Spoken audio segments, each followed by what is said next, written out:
ચાતુર્માસ એટલે શું કહેવાય ખબર? ચાતુર્માસ એટલે 4 મહિનાનો સમયગાળો.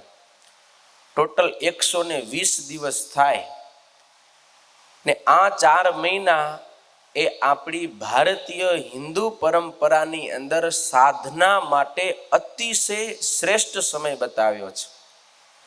કોઈ પણ પ્રકારની સાધના કરવી હોય ને તો કાળ જોવામાં આવે. કાળ એટલે સમય. શુભ સમય હોય એ વખતે જો કંઈ શુભ કાર્ય કરવામાં આવે તો એ અનેક ગણા ફળને આપનારું થાય, વિશેષ ફળને આપનારું થાય, સાધનની જલ્દી સિદ્ધિ થાય છે.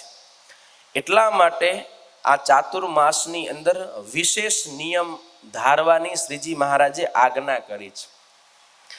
હવે વિશેષ નિયમ શું કરે? તો વિશેષ નિયમ સૌથી પહેલાં આપણા શરીરને અને મનને સ્વસ્થ બનાવે, એને સ્થિર બનાવે, એને શાંત બનાવે.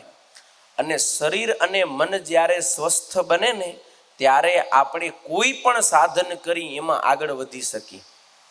તો નિયમનો સૌથી મોટામાં મોટો ફાયદો એ કે આપણા મનને સ્થિર કરે છે, શરીરને સ્વસ્થ બનાવે છે.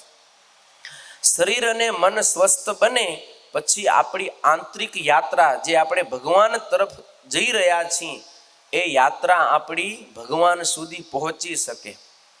પણ જો શરીર સ્વસ્થ ન હોય, મન સ્વસ્થ ન હોય તો શું થાય? ભજન ભક્તિ કાંઈ થઈ શકે નહીં, કોઈ પણ સાધન ન થઈ શકે.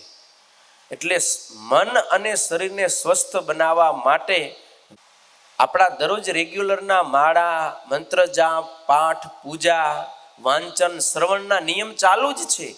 એના કરતાં કંઈક વિશેષ લેવાનો એ કેટલો કે સહેજે સહેજે આપણે પાડી શકીએ એટલો પણ નિયમ લેવો. ભગવાન સ્વામિનારાયણ શિક્ષાપત્રીની અંદર શ્લોક નંબર 76, 77 અને 78 એની અંદર લખ્યું છે કે અમારે આશ્રિત જે ભક્તજનો હોય એમણે ચાતુર્માસને વિશે વિશેષ નિયમ ધારવો 4 મહિના સુધી. એમાં શ્રીજી મહારાજે જે અશક્ત હોય એવા પુરુષને માટે અલગથી એક કલમ લખી કે અસમર્થ હોય એમણે એક શ્રાવણ માસને વિશે વિશેષ નિયમ ધારવો. હવે અહીંયા કને શ્રાવણ માસ કેને લેવો એ ખાસ સમજવાનું છે.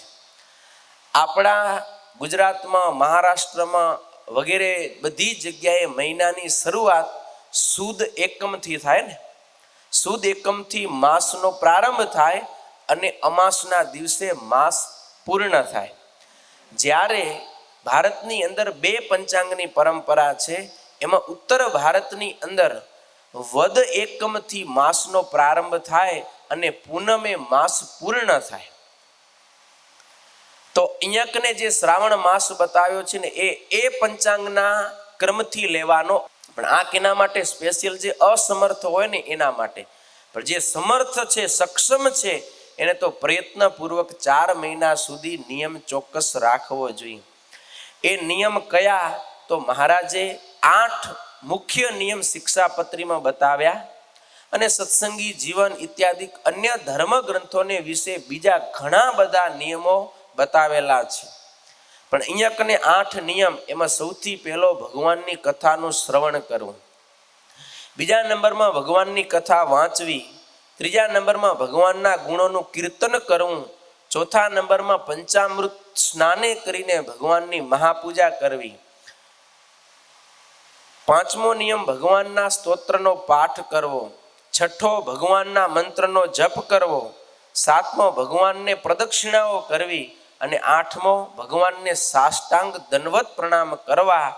આ 8 નિયમ શ્રીજી મહારાજ કે અમને અતિશય ઇષ્ટ છે, માન્ય છે. માટે ચાતુર્માસ દરમિયાન આ 8 નિયમમાંથી કોઈ પણ એક નિયમ અથવા તો એથી વધારે વિશેષપણે ભક્તિએ કરીને ધારવા, ભક્તિ ભાવપૂર્વક. હવે આ તો ચાતુર્માસ આવ્યો અને સ્વામી કહે છે એટલે હવે લેવો પડશે એમ નહીં. હોંશે હોંશે, વાહ, જો તો ચાતુર્માસ આવ્યો, હાલો હું આટલો નિયમ લઈ અને ભગવાનને રાજી કરી લઉં. આવા ભક્તિભાવપૂર્વક આપણે ચાતુર્માસનો નિયમ લેવાનો છે. અને એ નિયમની અંદર પણ કાળજી રાખવી. પહેલા જે મેં વાત કરી એમ આપણી અનુકૂળતા પ્રમાણે 4 મહિના સુધી હાલે ને એવો નિયમ લેવાનો. નહીતર ઘણા શું કરે, ચાતુર્માસ ચાલુ થાય ને હોંશે હોંશે ઘણા નિયમ લઈ લે, પછી 10 દી 15 દી શ્રદ્ધા રહે ને પછી શું થાય, હા હારવા મંડી જાય. પછી લાંબે ગાળા સુધી આ નિયમ એ હલાવી શકતા નથી. માટે નિયમ એવો લેવો કે 4 મહિના સુધી આપણે રાખી શકીએ. અને જે નિયમ લીધો હોય એમાં ક્યારે ઢીલાસ આવવા દેવી નહીં. પ્રયત્નપૂર્વક 4 મહિના સુધી એ અવશ્યપણે પાળવો. અને આ નિયમ છે એ આપણને ભગવાનમાં પ્રેમ વધારનારા બને છે. આપણામાં ભક્તિની ઉણપ હોય, ખામી હોય, ભગવાનને વિશે હજી નિષ્કામ પ્રેમ નથી થયો, તો આવા બધા નિયમો આપણે લઈએ તો ભગવાનને વિશે આપણને ચોક્કસ પ્રેમની પ્રાપ્તિ થાય.